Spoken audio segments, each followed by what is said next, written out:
Auzubillahiminasyaitonirrajim. Bismillahirrahmanirrahim. Assalamualaikum warahmatullahi wabarakatuh. Insyaallah hari ini kita akan membahas tentang media dan sumber belajar. Sebelumnya saya ingin menjelaskan apa itu proses belajar.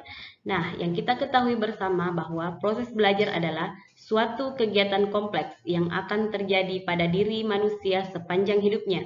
Hal ini ditandai dengan adanya perubahan tingkah laku yang telah terlihat pada tingkah pengetahuan, keterampilan, dan sikapnya. Adapun proses belajar formal adalah yang dilakukan pada sekolah-sekolah untuk mengarahkan perubahan pada siswa secara terencana.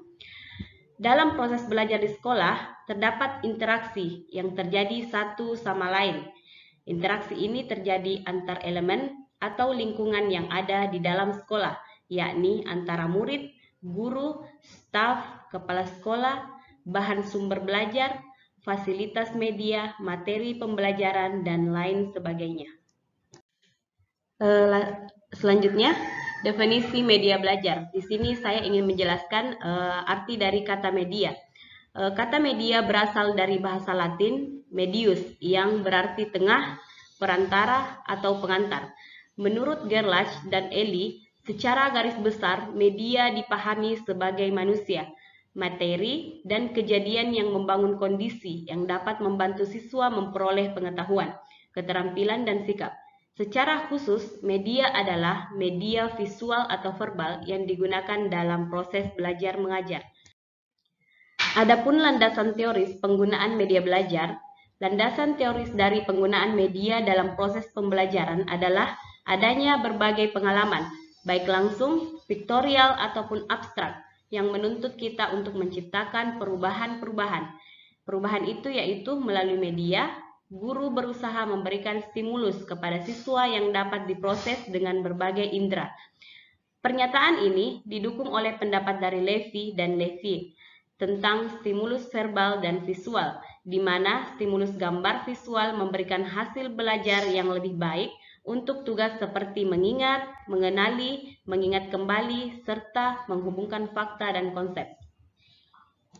Selanjutnya, yang paling banyak digunakan sebagai acuan sebagai landasan teoris penggunaan media adalah Dell's Count of Experience, kerucut pengalaman Dell, yang mana kerucut pengalaman Dell ini merupakan penjelasan tentang hasil belajar siswa yang diperoleh oleh pengalaman langsung konkret, kenyataan yang ada di lingkungan melalui benda tiruan atau pictorial. Selanjutnya, kami ingin menjelaskan kelebihan dan kemampuan media belajar, yang mana di sini kami memiliki 3 poin. Yang pertama, kemampuan fiksatif diartikan sebagai media dapat menangkap, menyimpan, dan menampilkan kembali objek atau kejadian. Yang kedua, kemampuan manipulatif media dapat menampilkan kembali objek kejadian dengan berbagai perubahan sesuai dengan keinginan. Dan yang ketiga adalah kemampuan distributif adalah kemampuan media dalam menjangkau audiens yang jumlahnya besar dalam satu kali penyajian materi, misalnya televisi dan radio. Selanjutnya, peranan media belajar. Peranan media belajar di sini kami menjelaskan ada 3 poin. Yang pertama, media belajar berperan mengurangi ketimpangan pengalaman antar peserta didik dan meningkatkan minat belajar. Selanjutnya, mengatasi batas-batas ruang kelas serta memperbaharui minat belajar sehingga memudahkan terwujudnya tujuan pembelajaran.